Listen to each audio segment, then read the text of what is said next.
नमस्कार दोस्तों, स्वागत है आप सभी का आपके अपने YouTube channel the final touch पे। दोस्तों उम्मीद करता हूँ आप सब काफ़ी अच्छे होंगे। दोस्तों आज के हम वीडियो में बात करेंगे मैथ से कुछ काफ़ी महत्वपूर्ण सवालों की, जो कि आपके आगामी किसी भी परीक्षा जैसे कि BIS, ICMR assistant, SSC, railway, NTPC, जो भी एग्ज़ाम आपके आने वाले हैं सबके लिए इंपॉर्टेंट रहने वाले हैं। ठीक है दोस्तों, लेटेस्ट पैटर्न के क्वेश्चन मैंने लिए हैं जो कि आप आजकल एग्जाम में अक्सर पूछे जा रहे हैं। ठीक है, और ये सारे क्वेश्चन प्रीवियस ईयर बेस्ड ही हैं, मतलब ये क्वेश्चन इसी टाइप का आपके एग्जाम में भी देखने को मिलेंगे। ठीक है, चलिए स्टार्ट करते हैं वीडियो आज का। दोस्तों अभी तक अगर आपने हमारा टेलीग्राम चैनल ज्वाइन नहीं किया है तो उसको ज़रूर ज्वाइन कर लें। उसके लिए आपको सिर्फ टेलीग्राम पे जाना है और टाइप करना है @the_final_touch। ठीक है, स्पेलिंग यहाँ गड़बड़ हो गई, इसको सही कर लीजिएगा। @the_final_touch। ठीक है, ये टाइप करना है आपको। ठीक है, तो आप जो है हमारे टेलीग्राम चैनल पे पहुंच जाएंगे और उसको ज़रूर ज्वाइन कर लीजिएगा। ठीक है, चलिए देखते हैं फर्स्ट क्वेश्चन। दोस्तों फर्स्ट क्वेश्चन में बोल रहे हैं कि the volume of a right circular cone is equal to that of a sphere whose radius is half of the radius of the base of the cone, then what is the ratio of the radius of the base to the height of the cone। मतलब ये बोल रहा है कि एक right circular कोन है, ठीक है, और एक गोला है, उनका जो आयतन है वह क्या है, बराबर है। ठीक है, और फिर आगे बोल रहा है कि जो स्फीयर यानी कि गोला है उसका जो त्रिज्या यानी रेडियस है वह कोन के बेस के त्रिज्या के यानी आधार का जो त्रिज्या है उसका आधा है। तो रेडियस ऑफ द बेस यानी कोन का जो रेडियस है उसका उसके हाइट यानी कि ऊंचाई के साथ अनुपात क्या होगा बताना है। ठीक है, काफ़ी अच्छा क्वेश्चन है। देखिए सबसे पहले आपको पता होना चाहिए कि एक गोला जो होता है उसका वॉल्यूम क्या होता है और एक कोन जो होता है उसका वॉल्यूम क्या होता है। तो गोले का जो वॉल्यूम होता है वह होता है 4/3 पाई आर क्यूब, और जो कोन होता है उसका वॉल्यूम जो होता है, कोन का वॉल्यूम हो जाएगा 1/3 into pi R square H हो जाता है। ठीक है, ये दोनों फार्मूला आपको याद होने चाहिए। ठीक है दोस्तों, अब चलिए आगे बढ़ते हैं हम। इस पे बोला है कि दोनों का वॉल्यूम क्या है, बराबर है, और जो गोला है उसका जो रेडियस है, मान लेते हैं कि इसका रेडियस RC है, RS है स्फेयर। ठीक है, और जो कोन है उसका रेडियस मान लेते हैं कि R है। ठीक है, कोन का रेडियस R है, और क्वेश्चन में बोला है कि जो गोला है यानी स्फेयर है उसका रेडियस कोन के रेडियस का आधा यानी कि R/2 होगा। ठीक है, चलिए यहाँ तक क्लियर है। अब हम क्या करते हैं कि हमें पता है कि जो वॉल्यूम होता है गोले का वह होता है 4/3 पाई आर क्यूब, और जो कोन होता है उसका वॉल्यूम होता है 1/3 पाई आर स्क्वायर एच। ठीक है, अब वहाँ पे दोनों का जो रेडियस है उसको हम पुट कर देते हैं। तो गोले का जो वॉल्यूम हो गया 4/3 इंटू पाई इंटू आर यानी रेडियस की जगह पे क्या रखेंगे, R/2। क्यों, क्योंकि जो कोन है उसके आधार की त्रिज्या का उसके रेडियस का आधा है। ठीक है, ये हो जाएगा R³ और 2 का क्यूब कितना हो जाएगा, 8 हो जाएगा। ठीक है, R³/8 is equal to 1/3 into pi into R square H. ठीक है, आर स्क्वायर इंटू एच हो जाएगा। क्लियर। अब यहाँ से एक आर स्क्वायर से ये कट जाएगा, खाली यहाँ का बच जाएगा, आर बच जाएगा। 3 से 3 कैंसिल आउट हो जाएगा, 4 दूनी का 8 हो जाएगा। ठीक है, अब यहाँ क्या बचा, R/2 is equal to H. ठीक है, पाई से पाई कैंसिल आउट हो गया। अब यहाँ R/h इज इक्वल टू क्या हो जाएगा, 2/1, यानी कि जो इसका अनुपात आ गया 2:1 का आ गया। यही पूछा है, radius of base to the height of the cone, radius of base to the height of the cone 2:1। ठीक है दोस्तों, अगर यहीं ये पूछा रहता कि इसका जो डायमीटर है, कोन का डायमीटर है उसका और इसके साथ अनुपात क्या होगा, तो अगर ये रेडियस 2 है तो डायमीटर क्या हो जाता, 4 हो जाता, तो 4:1 यहाँ पर अनुपात आता।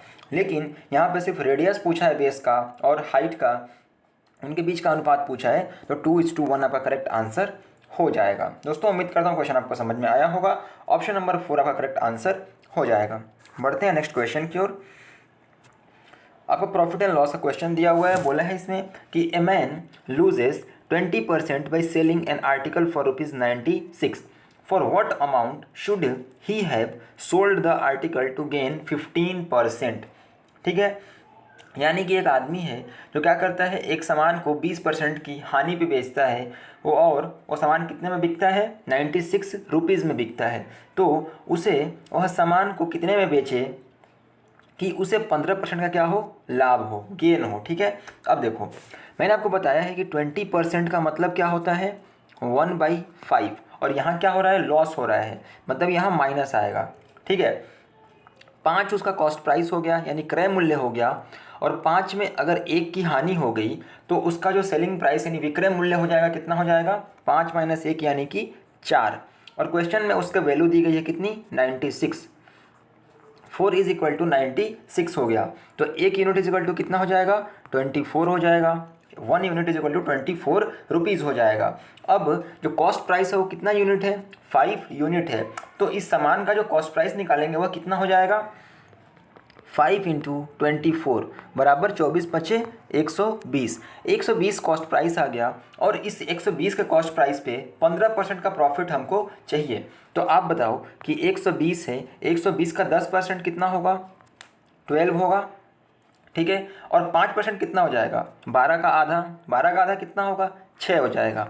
यानी कि 15% बराबर कितना हो जाएगा, 12 और 6 18। ठीक है, 12 और 6 18 हो जाएगा। यानी कि आप इसमें 18 अगर ऐड कर दो, 120 + 18 मतलब क्या हो जाएगा, 138। ठीक है, 120 और प्लस 18 बराबर कितना हो जाएगा, 120 + 10 130 और 8 138 रुपये। यानी कि 15% का लाभ कमाने के लिए उसे उस सामान को 138 में बेचना होगा। उम्मीद करता हूँ दोस्तों ये क्वेश्चन आपको समझ में आया होगा। काफ़ी आसान सवाल था, ओरली आप सॉल्व कर सकते थे। ठीक है, अप्रोच जो मैं बता रहा हूँ उस अप्रोच को सीखने की कोशिश करें। चलिए बढ़ते हैं नेक्स्ट क्वेश्चन की तरफ। दोस्तों अच्छा सवाल है ये। इसमें बोला है कि एक इनलेट पाइप है can fill a tank in 10 hours and an outlet pipe can empty the completely filled tank in 20 hours. Both the pipes are opened at 6:30 AM।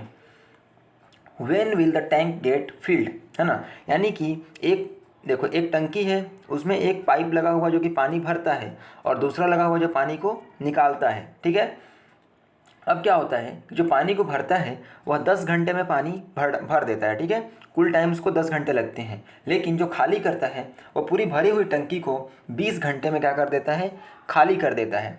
ठीक है, तो पूछ रहा है कि अगर 6:30 बजे दोनों को एक साथ खोल दिया जाए तो कितने बजे टंकी क्या हो जाएगी, पूरी तरीके से भर जाएगी। दोस्तों सबसे पहले हम टंकी की क्षमता निकालेंगे, और वो कैसे निकालेंगे, तो 10 और 20 का एलसीएम जो होगा वही उसकी टंकी की क्या हो जाएगी, क्षमता हो जाएगी। ठीक है, पूरी कैपेसिटी हो जाएगी। तो 10 × 20 इसका एलसीएम कितना हो जाएगा, 20 हो जाएगा। अब जो टंकी को भर रहा है उसकी एफिशिएंसी कितनी होगी, 20/10 यानी 2 यूनिट, और जो खाली कर रहा है उसकी एफिशिएंसी कितनी हो जाएगी, 20/20 यानी 1 यूनिट। यानी ये कि जो टंकी को भर रहा है वह 1 घंटे में 2 यूनिट भरता है, और जो टंकी को खाली करता है वह 1 घंटे में 1 यूनिट खाली करता है। और इन दोनों को अगर एक साथ चालू कर दिया जाए तो पहला पाइप जो है वो 2 यूनिट भरेगा, और दूसरा क्या करेगा, 1 यूनिट खाली कर देगा। यानी अल्टीमेटली 1 घंटे में कितनी टंकी भरेगी, 1 यूनिट टंकी भरेगी। यानी कि पूरी टंकी कितने देर में भर जाएगी, 20 आवर्स में। ठीक है, 20 घंटे में पूरी टंकी क्या हो जाएगी, भर जाएगी। और इसको ओपन कब किया जाता है, दोनों पाइप्स को 6:30 बजे। अगर 6:30 बजे मान लो कि ओपन कर दिया गया और इसको भरने में टोटल 20 आवर्स का टाइम लगा, तो कितने बजे टंकी भर जाएगी, जो 6:30 अभी हुआ है, 12 घंटे चले जाओ। यानी अगर 6:30 बजे सुबह में टंकी को दोनों पाइप्स को खोला गया है तो 6:30 से 6:30 शाम हो जाएगा, 6:30 शाम हो गया, 12 घंटे बीत गया। अब 6:30 से और हमें कितना, 8 घंटे आगे जाना है। ठीक है, 6:30 से 8 घंटे आगे जाना है। ठीक है, तो अगर आप 6:30 से 6 घंटे आगे जाओगे तो कितना हो जाएगा, 12:30 हो जाएगा। और 12:30 के बाद और कितने आगे जाना है, 2 घंटे आगे जाना है। तो 12:30 और 2 यानी कितना हो जाएगा, 2:30। यानी 2:30 बजे, अगले दिन 2:30 बजे जो है टंकी क्या हो जाएगी, पूरी तरीके से भर जाएगी। तो दोस्तों उम्मीद करता हूँ जो चीज़ इस क्वेश्चन से मैं समझाना चाह रहा था आपको समझ में आया कि ऐसे सवाल ओरली हो सकते हैं, बशर्ते कि आपका जो सोचने का नज़रिया हो वह थोड़ा सा वाइड हो। ठीक है, इसमें मैंने आपको ज़्यादा कैलकुलेशन नहीं कराया, सिर्फ जो आप जनरल आप सोचते हो उसी कॉन्सेप्ट के हिसाब से मैंने समझाया है। तो इसका जो आंसर हो जाएगा 3rd नंबर सही आंसर है। ठीक है, 2:30 AM पे नेक्स्ट डे टंकी क्या हो जाएगी, पूरी तरीके से भर जाएगी। चलिए बढ़ते हैं नेक्स्ट क्वेश्चन की ओर। अगला क्वेश्चन है, a square has been inscribed in a circle, what is the ratio of the length of a side of the square to the radius of the circle.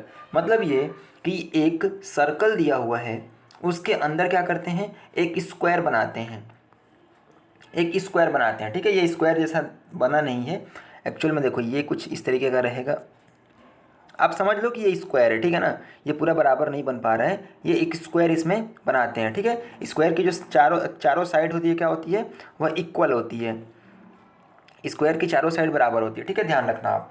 तो बोला है कि इसके अंदर एक स्क्वायर बनाया जाता है, तो रेशियो क्या होगा, जो स्क्वायर यानी वर्ग है उसके साइड का जो सर्कल यानी वृत्त है उसके रेडियस से।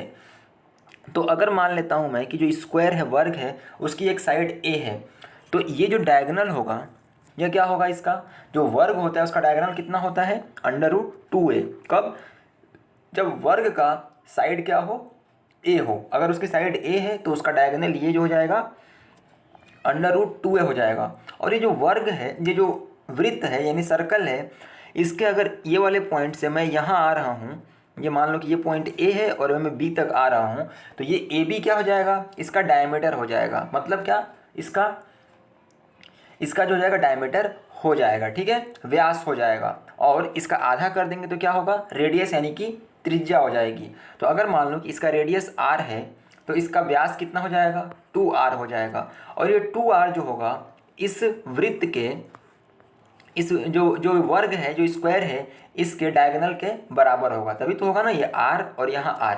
2r is equal to √2a, 2r is equal to √2a। Question में क्या पूछा है कि रेशियो बताना है कि length of a side of the square यानी a/r के बीच का रेडियस बताना है। अब यहाँ से अगर मैं लिखना चाहूँ तो a यहाँ है, a/r इज इक्वल टू क्या हो जाएगा, 2/√2।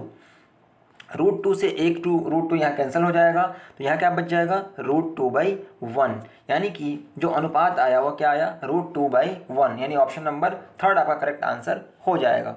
2 का मतलब क्या होता है, √2 × √2, ठीक है। उम्मीद करता हूँ ये डाउट आपका क्लियर हो चुका होगा। तो आंसर क्या आ गया, a/r का √2/1 इसका रेशियो हो जाएगा।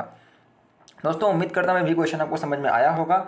तो दोस्तों आज के ये सवाल थे, उम्मीद करता हूँ कि वीडियो आपको अच्छा लगा हो। अगर वीडियो अच्छा लगा है तो वीडियो को लाइक ज़रूर कर दीजिए, चैनल पर नए हैं चैनल को सब्सक्राइब कर दीजिएगा, वीडियो को दोस्तों के साथ भी ज़रूर शेयर कीजिएगा।